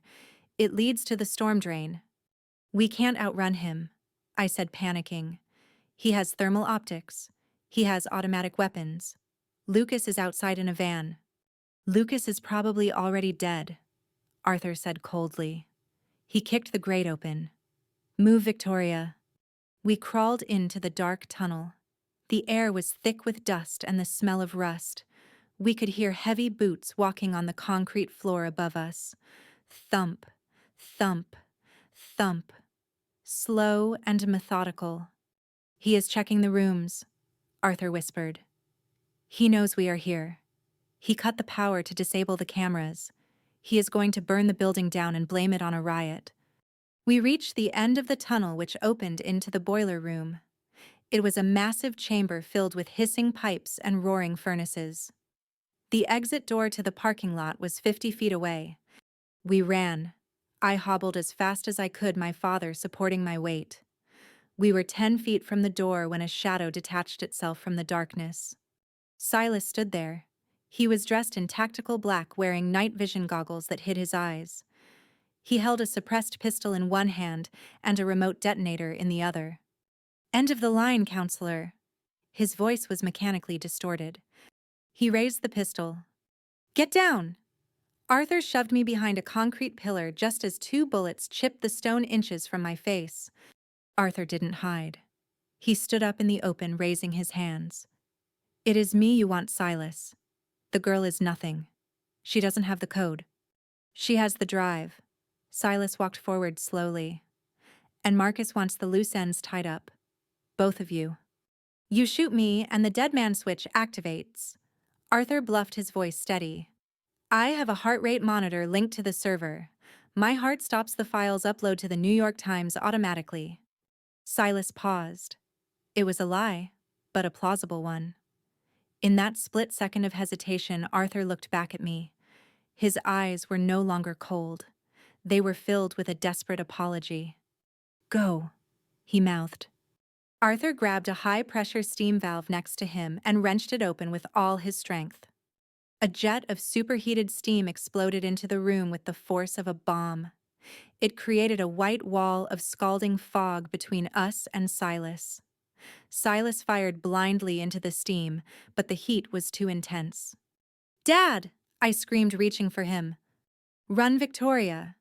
Arthur's voice came from inside the white inferno. "Take the drive to the Federal Reserve. Use the code 7 Alpha 9 Omega. Run!" I heard the sound of Silas rushing forward and the sound of flesh hitting metal. My father was fighting him. An old man in a jumpsuit fighting a prime assassin to buy me seconds. I pushed open the heavy exit door and fell out into the rain. The cool air hit my face, but I felt like I was burning. I looked back. The boiler room was glowing orange. Silas had detonated an incendiary charge. "No!" I screamed. The van screeched to a halt in front of me. Lucas was alive. His face was bloody from a glass cut, but he was driving. "Get in!" Lucas yelled, sliding the door open. I scrambled into the van. As we sped away, a massive explosion rocked the facility. Flames shot out of the intake center windows. The alarm wail was drowned out by the roar of the fire. I stared out the back window, watching the prison burn. My father was gone. He had spent 10 years hating me and 10 seconds saving me. I clutched the hard drive so tight the plastic casing cracked. "Did he make it?" Lucas asked softly. "No," I whispered, tears finally mixing with the rain on my face. "But he gave us the weapon." I looked at the burning building and I made a vow. I wasn't just going to put Marcus in jail anymore. I was going to bury him. "Where to?" Lucas asked. "The Federal Reserve." I wiped my eyes. My voice was ice cold. "We have a deposit to make." The smell of smoke was still clinging to my hair as the stolen van rattled over the potholes of Lower Manhattan. I stared at the dashboard clock, which read 3 in the morning. My father was dead. The realization sat in my chest like a block of lead, cold and heavy.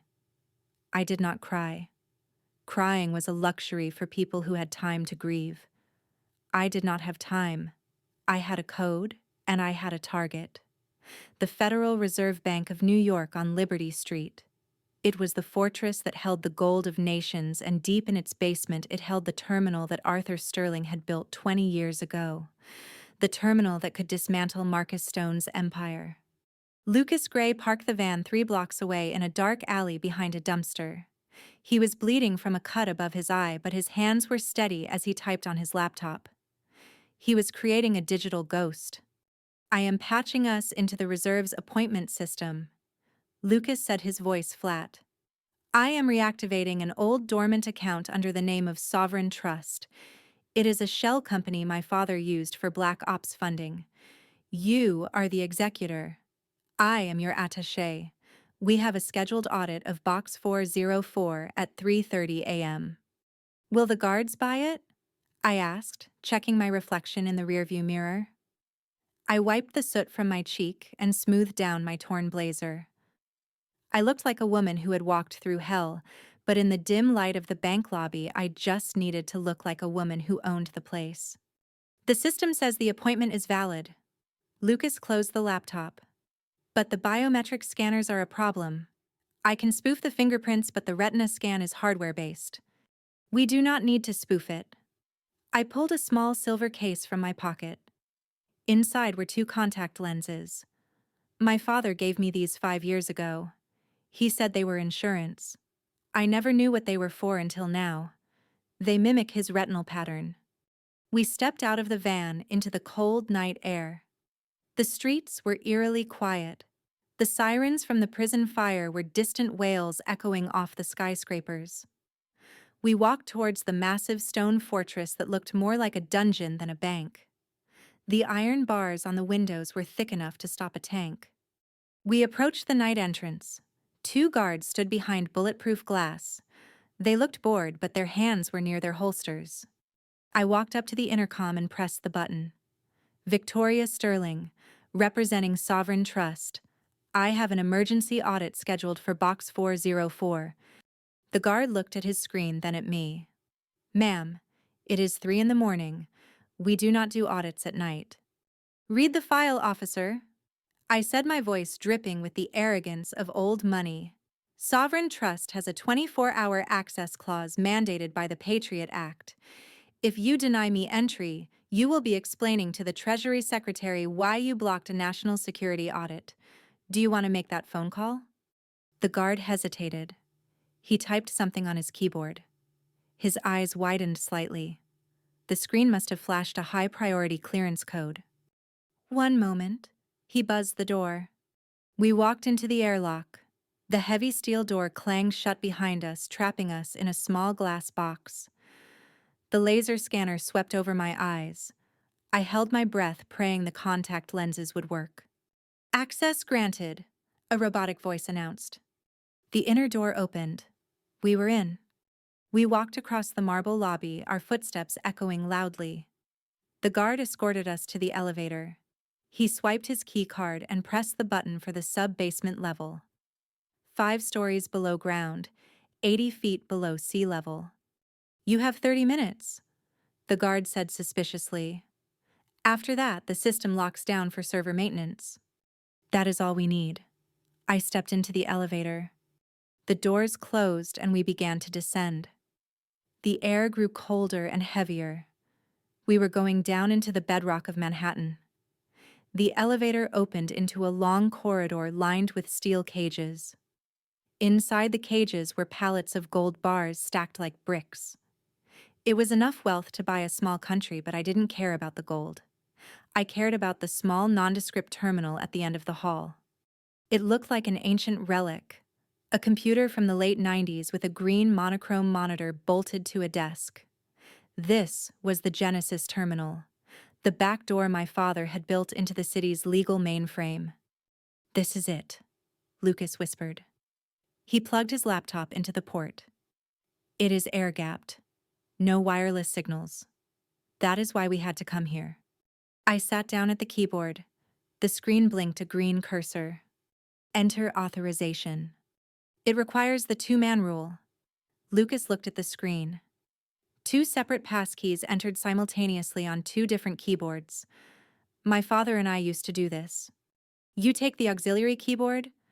I pointed to the slide-out tray. On my count. The code is 7 Alpha 9 Omega. Lucas positioned his hands. Ready. 3, 2, 1, execute. We typed the sequence in perfect sync. The keys clacked loudly in the silent vault. Access granted. Welcome, Arthur. Tears pricked my eyes at the sight of his name, but I blinked them away. A menu appeared.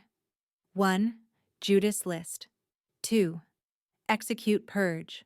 3. Upload evidence. Select option 3, I ordered.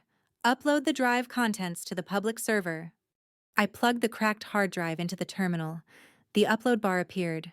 0%, 5%, 10%. It was moving slowly. The connection was ancient. Come on, I whispered. Suddenly the elevator dinged. I spun around. The elevator doors at the end of the hall slid open, but no one was there. The car was empty. That is not good. Lucas stepped back from the terminal. Someone called the elevator down but stayed on the floor above. Then the lights went out. It wasn't just the lights in the hallway. The green glow of the terminal screen died. The hum of the ventilation system stopped. The entire Federal Reserve plunged into absolute pitch-black darkness. The silence was instant and suffocating. "What happened?" I whispered, my hand finding Lucas's arm in the dark. "The grid." Lucas's voice was trembling. "Marcus. He figured it out. He didn't just cut the power to the building. He cut the power to the entire lower Manhattan grid. He killed the city to stop us." "The upload?" I asked. "Stopped," Lucas said. "At 20%. It is not enough." We were trapped in a steel box 80 feet underground in total darkness, and we were not alone. I heard a sound. It was faint, but distinct. The sound of a heavy boot stepping on the polished concrete floor. Click. "He is here," I breathed. "Silas." He must have taken the stairs when the power died. He had night vision goggles. He could see us perfectly, but we were blind. Move." I pulled Lucas to the left, guiding us towards the gold cages. "Get behind the pallets." We scrambled into the maze of gold bars. The metal was cold against my back. I held my breath. I could hear him moving. He was walking slowly, deliberately. He was hunting. "I know you are here, Victoria." Silas's voice echoed in the vault. It was distorted by a modulator, making him sound like a machine. "Your father died well. He fought hard. It is a shame his sacrifice was pointless." I bit my lips so hard I tasted blood. He was taunting me, trying to make me make a sound. "Marcus is very disappointed." Silas continued his footsteps, getting closer. "He offered you the world, and you chose to be a martyr. Now you will just be a missing person case." I felt Lucas tapping my hand. He pressed something cold into my palm. It was his phone. He had typed a message on the screen and covered the light with his jacket so only I could see. "The emergency generator. It is in the maintenance closet, 10 feet to your right. If we start it, the terminal reboots." I looked at him, 10 feet in the dark with a killer watching. It was a suicide run. "I will draw his fire," Lucas typed. "You run." I shook my head violently. No more sacrifices. I had lost my father tonight. I was not losing Lucas. But Lucas didn't wait for my permission. He grabbed a gold bar from the pallet. It weighed 27 pounds. He threw it across the room with a grunt of effort. The heavy bar crashed against the steel bars of a cage on the far side of the room. The sound was deafening. Silas fired. 3 suppressed shots spit fire in the dark, aiming at the sound. Phut, phut, phut. Sparks flew where the bullets hit the gold. "Go." Lucas shoved me. I ran. I sprinted blindly into the darkness, counting the steps in my head. 1, 2, 3.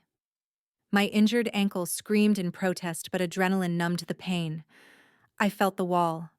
I felt the door handle of the maintenance closet. I threw the door open and fell inside. I fumbled in the dark for the generator switch. My fingers brushed against wires, buttons, and dials. "Found you." Silas's voice was right behind me. I froze. I could feel the heat radiating from his body. I could hear the mechanical whine of his night vision goggles zooming in. I didn't turn around. I knew he had the gun pointed at the back of my head. "Turn around slowly," Silas commanded. "Hands where I can see them." I turned around slowly, raising my hands. In the pitch blackness, I couldn't see him, but I knew exactly where he was.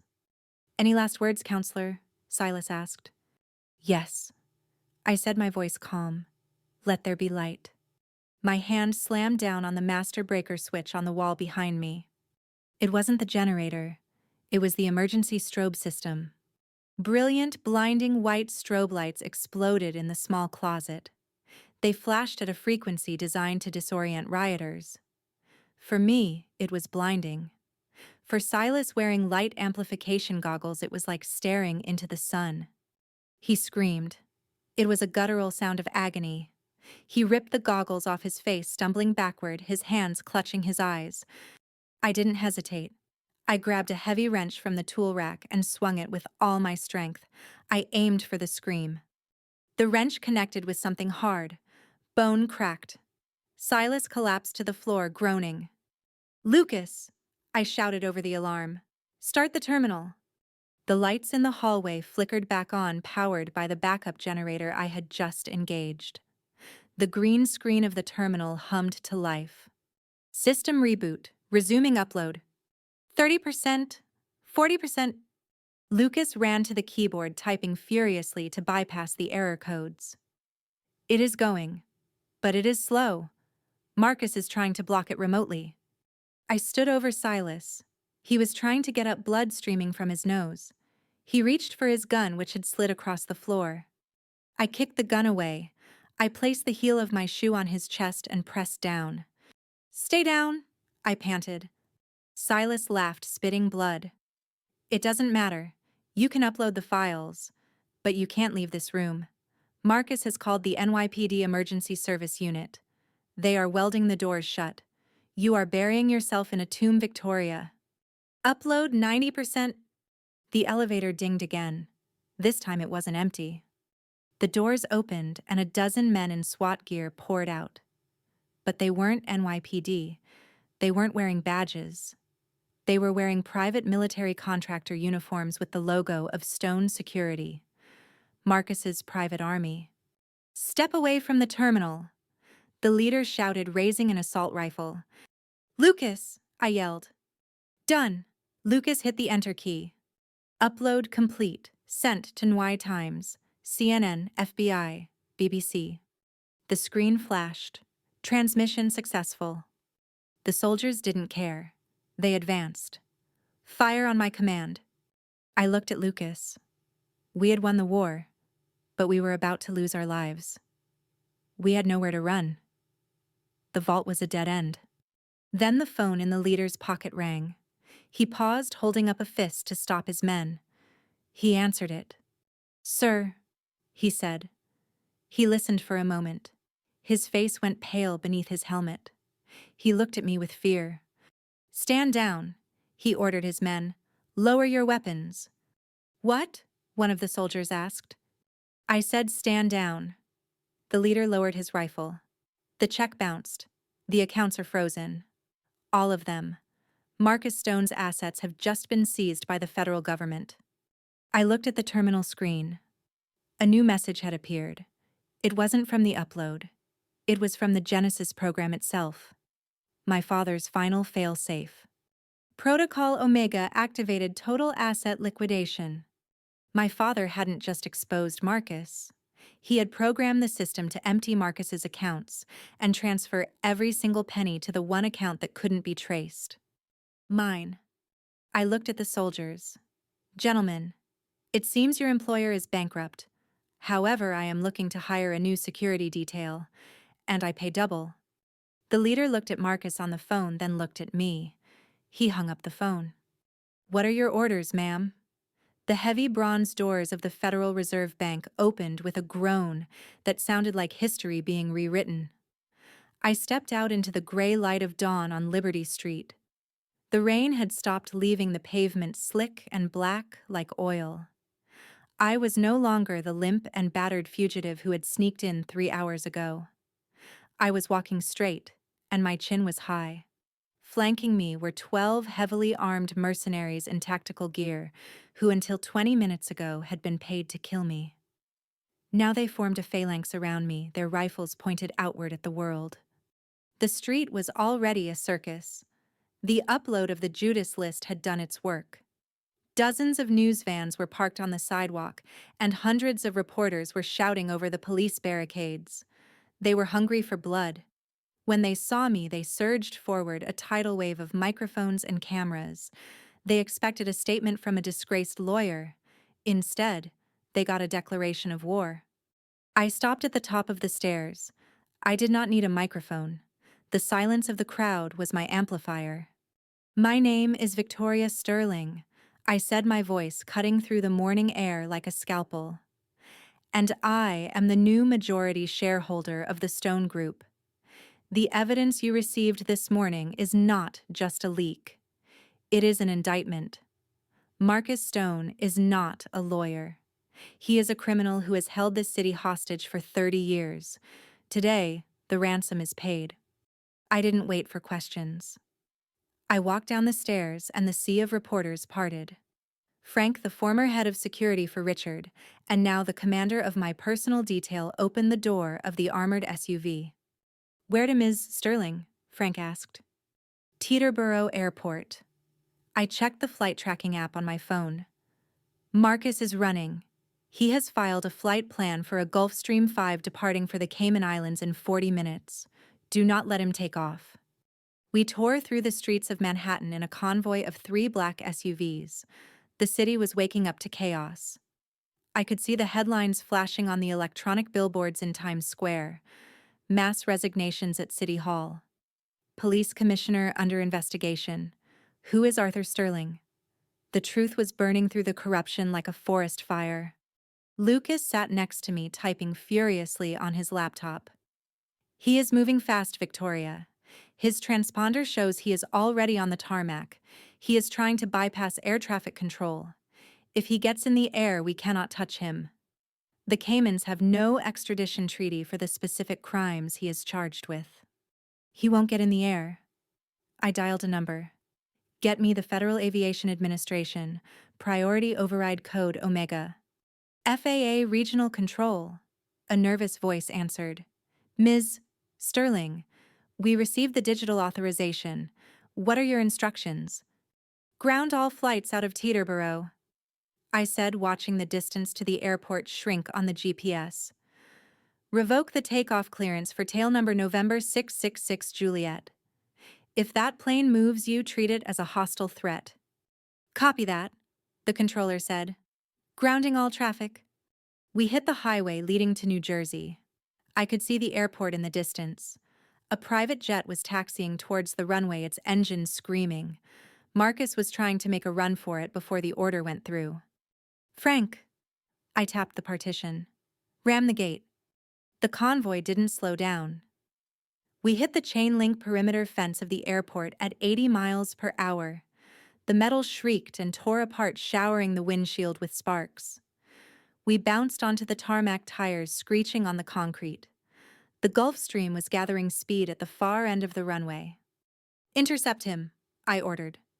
Our SUVs fanned out in a wedge formation, cutting across the grass to intercept the jet. We were racing a $40 million aircraft with 3 tons of steel. It was insanity. It was perfect. The pilot saw us. He tried to veer left, but Frank drove the lead SUV directly into the path of the landing gear. The pilot slammed on the brakes. Smoke billowed from the tires as the massive plane skidded sideways, the wingtip missing our roof by inches. The jet came to a shuddering halt 50 yards from the end of the runway. I opened the door before the car even stopped moving. My mercenaries poured out, surrounding the plane with weapons drawn. "Open the door!" Frank shouted over the whine of the dying turbines. "Federal agents are en route. Open the door." The hydraulic stairs of the jet lowered slowly. Marcus Stone stood in the doorway. He was still wearing his tuxedo from the gala, but he looked like a man who had aged 20 years in one night. His tie was undone. His silver hair was a mess. In his hand, he held a glass of scotch that was shaking violently. He looked down at me. I stood on the tarmac, the wind whipping my hair, my face illuminated by the red and blue strobe lights of the approaching police cars. "Victoria." Marcus took a sip of the drink. "You are persistent. I will give you that." "Get down here, Marcus," I said. "It is over." He walked down the stairs slowly. He didn't look at the guns pointed at him. He looked only at me. When he reached the bottom, he smiled a hollow, broken smile. "You think you have won," Marcus sneered. "You have the money. You have the files. But you don't have me. I have lawyers in every capital of the world. I will tie this up in court until I die of old age. You will never see me inside a cell." "I know." I stepped closer to him. "The justice system is broken. You taught me that. That is why I am not going to let the system decide your fate. I reached into my pocket and pulled out a single piece of paper. It was a plea deal, but not a standard one. It was the exact same document he had forced my father to sign 10 years ago. What is this? Marcus looked at the paper. A choice, I said.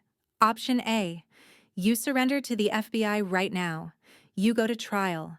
And every day you are in prison, I will use the billions I stole from you to pay the biggest gangs in the yard to make your life a living hell.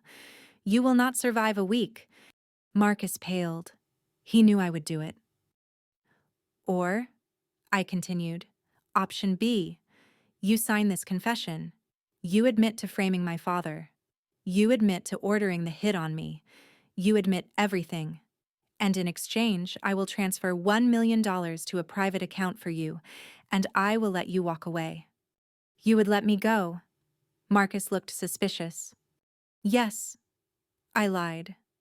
Because watching you live as a nobody, a broke, disgraced old man living on a stipend from the woman who destroyed him, that is a punishment worse than death for a narcissist like you.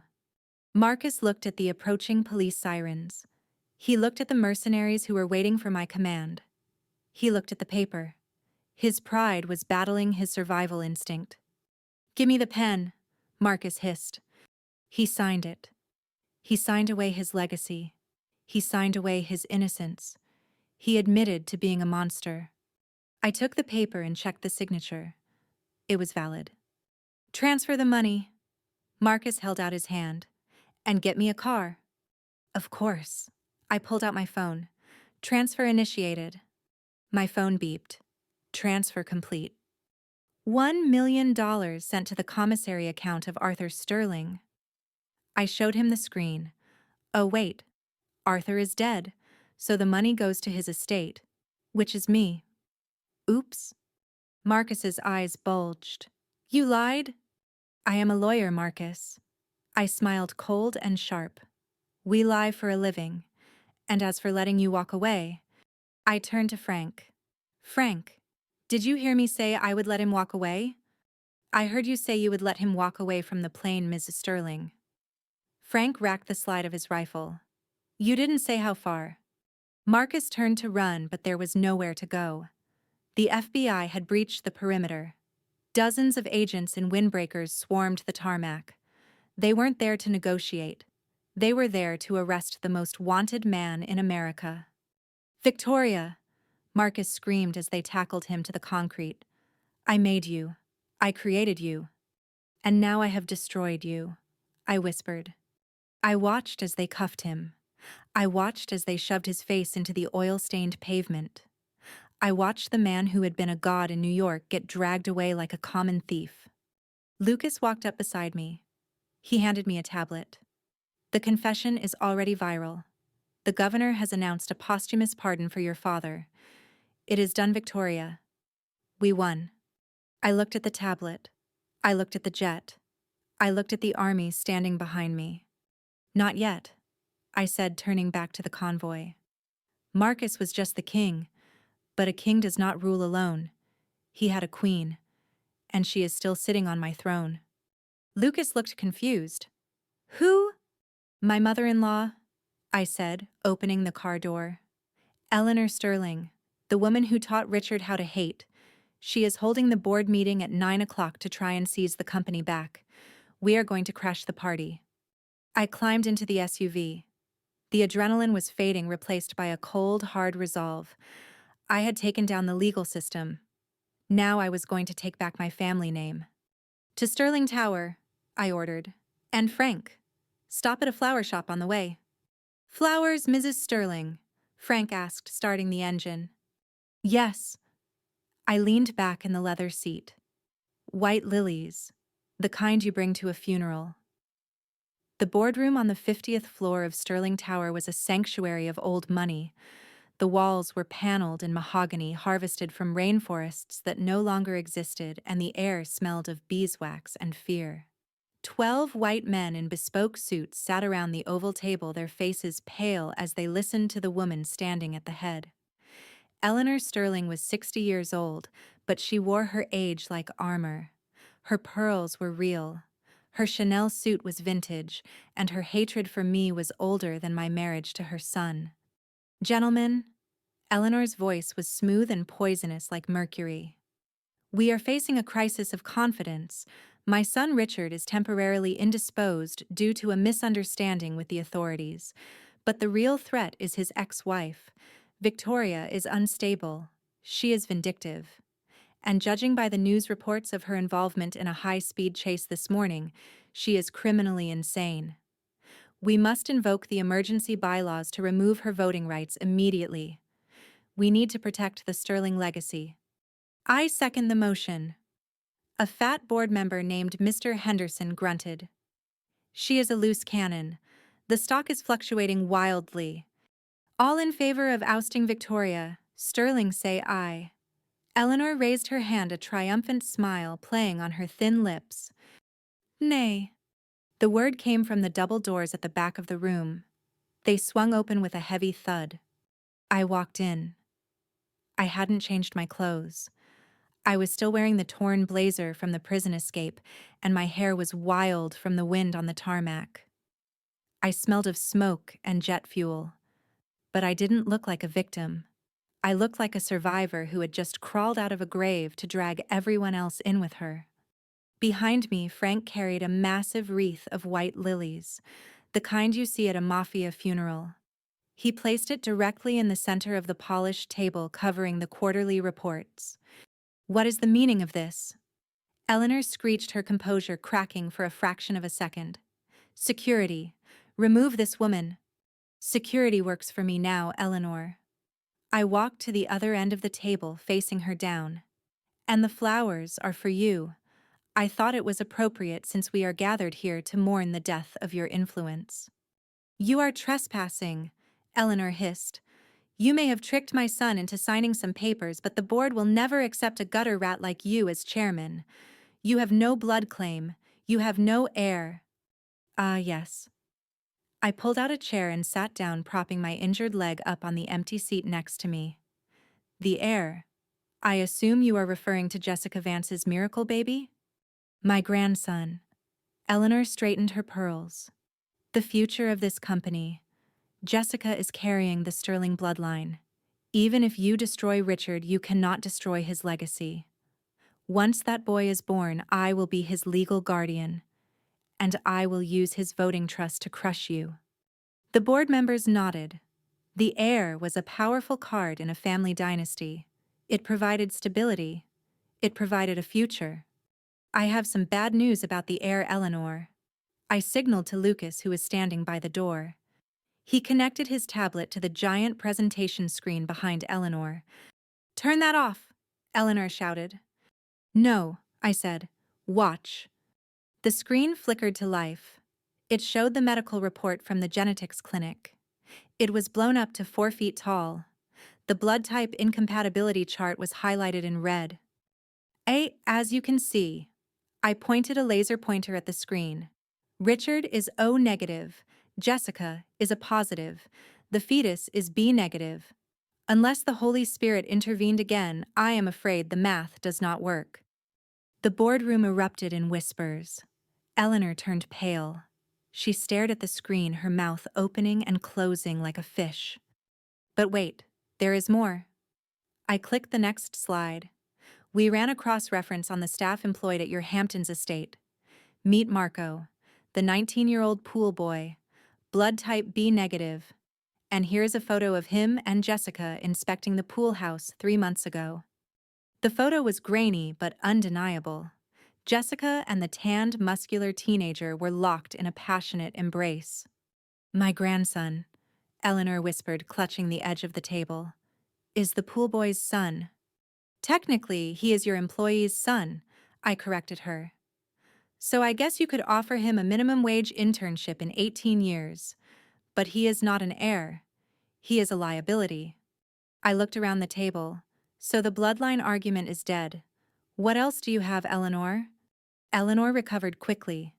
She was a viper, and vipers strike even when cornered. It does not matter. The board still votes on character. And you are a criminal, Victoria. You admitted to bribery. You are under investigation. These men will never vote for a felon. She looked at Mr. Henderson. Tell her, Henderson. Tell her we stand with the Sterling family. Henderson cleared his throat. He looked at me with disdain. Ms. Sterling, Eleanor is right. Regardless of the paternity issue, your conduct has been disgraceful.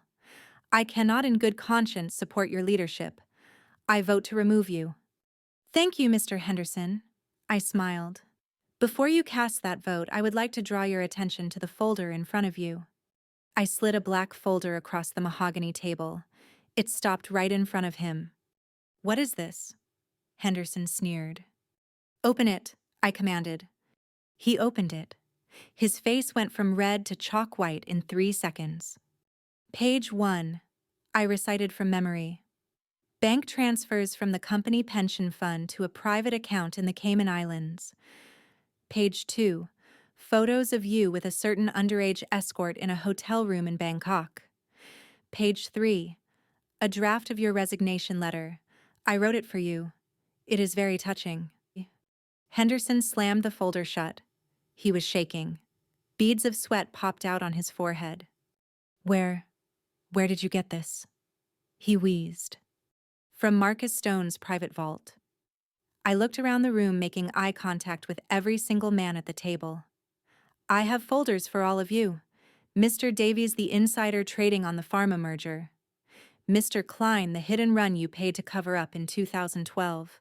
Mr. Ross, the tax evasion scheme involving your wife's charity. The silence in the room was absolute. It was the silence of a graveyard. These men were titans of industry, but right now they looked like schoolboys caught smoking in the bathroom. This is blackmail, Eleanor shouted, pounding her fist on the table. You cannot do this. It is not blackmail, Eleanor. I stood up, leaning on the table with both hands. It is leverage. And in America, leverage is the only currency that matters. I turned to Henderson. So, Mr. Henderson, let us try that vote again. All in favor of appointing Victoria Sterling as the permanent CEO and chairman of the board, say aye. Henderson looked at Eleanor. Then he looked at the black folder. He swallowed hard. Aye, he whispered. Aye, said Mr. Davies. Aye, said Mr. Klein. One by one the hands went up. 12 hands. Unanimous. I looked at Eleanor. She stood alone at the head of the table, a fallen queen in a kingdom that had just been conquered. Her eyes were filled with a hatred so pure it could burn through steel. Get out of my chair, Eleanor, I said softly. Eleanor stood frozen. She looked at the men she had controlled for decades. They refused to meet her eyes. She grabbed her Hermes bag, her hands trembling with rage. You think this is over? She hissed as she walked past me. You may have the board, but you do not have the family trust. I am still the trustee. I can freeze the operating capital. I will starve you out. Check your email, Eleanor, I said without looking back. She stopped at the door and pulled out her phone. She read the notification. A scream caught in her throat. You are fired, I said, sitting down in the chairman's leather chair. It was comfortable. It felt like it was made for me. I petitioned the probate court an hour ago with evidence of your mismanagement. The judge granted me emergency conservatorship over the trust. You are no longer the trustee. You are just a pensioner. Your stipend will be deposited on the 1st of the month. Don't spend it all in one place. Eleanor Sterling, the woman who had terrorized me for 5 years, who had called me trash and treated me like a servant, let out a sound that was half sob, half shriek. She fled the room, slamming the double doors behind her. I spun the chair around to face the window. New York City lay spread out beneath me. It was a jungle of concrete and glass, and I was finally the apex predator. Meeting adjourned, I said to the silent room. Get out. The board members scrambled for the exit, clutching their black folders like lifelines. When the room was empty, Lucas walked over and poured 2 glasses of scotch from the crystal decanter on the sidebar. To the Queen. He handed me a glass. I took it. The amber liquid burned pleasantly in my throat. The king is dead. The queen mother is exiled.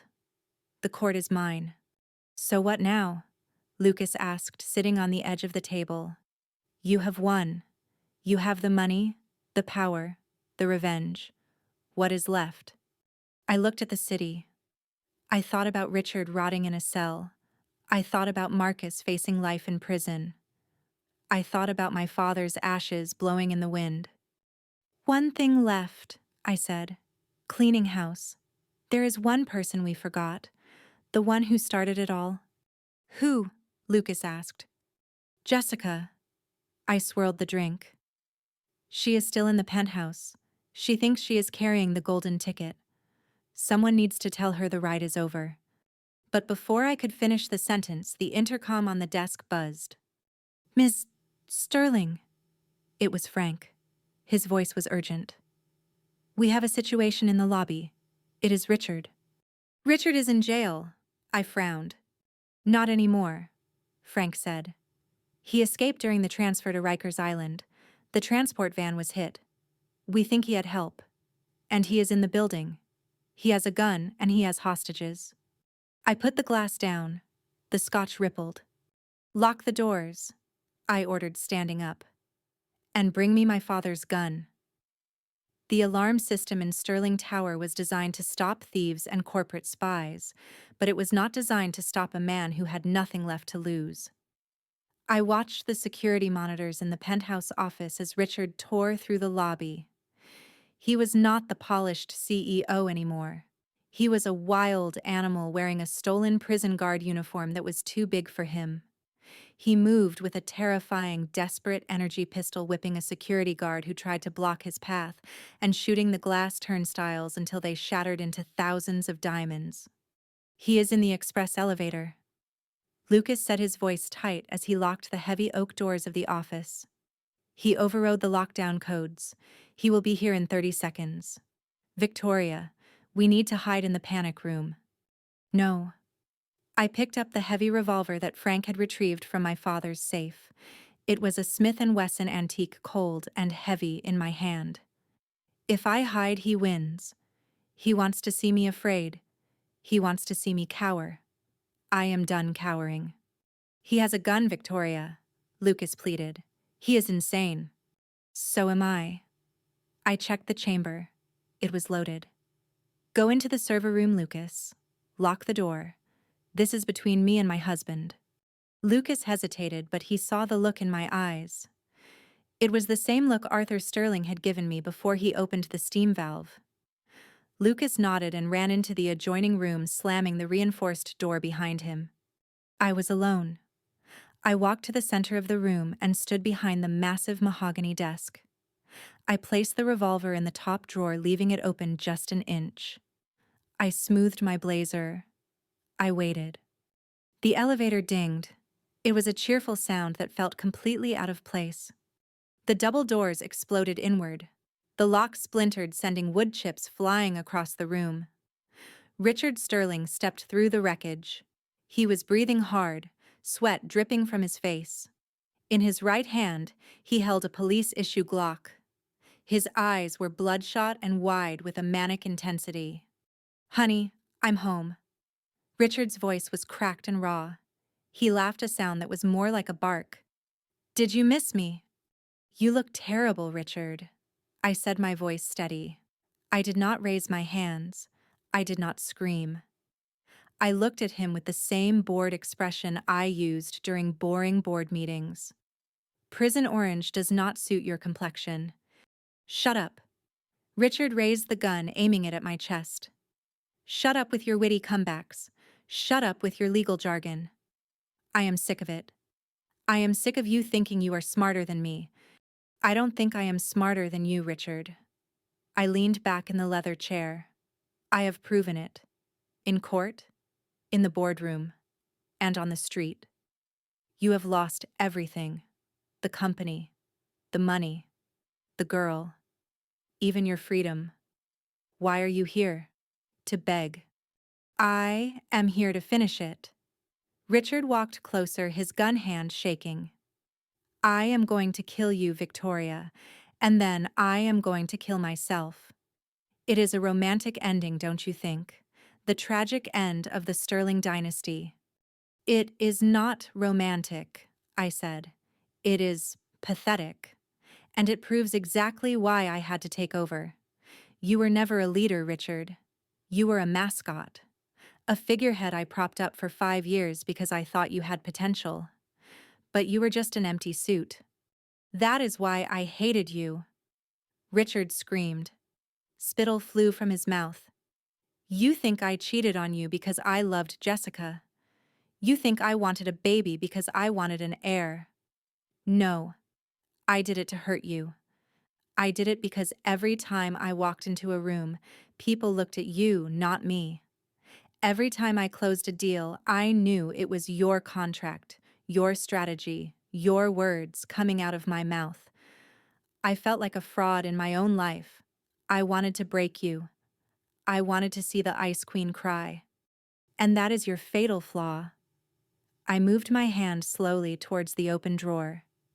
You focused on destroying me instead of building yourself. You were so busy trying to be the king that you didn't notice the queen was playing a different game. The game is over.